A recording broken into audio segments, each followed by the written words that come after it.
Success is defined differently for each client based on the goals you set together and the desired outcomes of the intensive. So when we talk about designing an effective intensive, the emphasis here is really on design.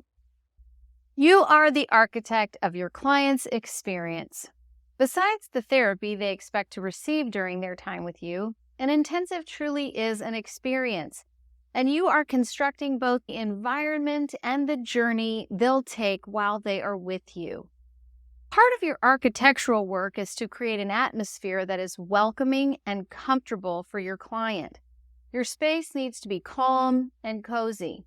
It needs to foster reflection and provide your client with a sense of safety and security. Consider the layout of your space, the lighting, the temperature, and so on. You're designing the space just as much as you are designing the experience.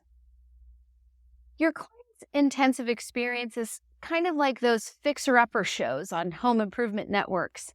When you first meet them, they know their house is in disarray, but they feel kind of lost. They're at their wits' end with what to do. They know this place could be beautiful, but somewhere along the way, life got messy and they've lost direction.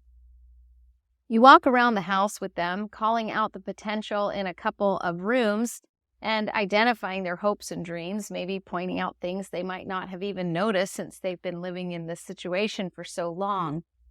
This stage is your pre-intensive process. It invites your client to take ownership of the intensive experience. Together with your professional guidance, they are able to define with you what it is they want to change. Those are the goals. And what it is they want to achieve. These are their desired outcomes. Without this tour of the past and this collaborative assessment of where things currently stand, your client might feel offended about all of the things you think are wrong with the place. They're not that bad of a housekeeper. They like that wallpaper. If you skip this step and jump right into demolition, which is the therapy, they might feel overwhelmed, maybe even misunderstood or judged. And worse than that, you might miss something important that the client cares a lot about. On the other hand, if you pull out your proposed blueprint plus the 10-step guide that's going to make their life all better, they will probably feel like there's no point in spending 3 days with you.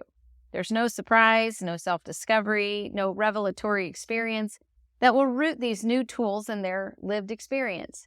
They could have just downloaded a tip sheet with coping skills on it from the internet.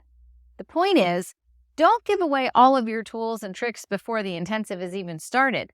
Keep these things reserved so that you can give them the magic of this moment.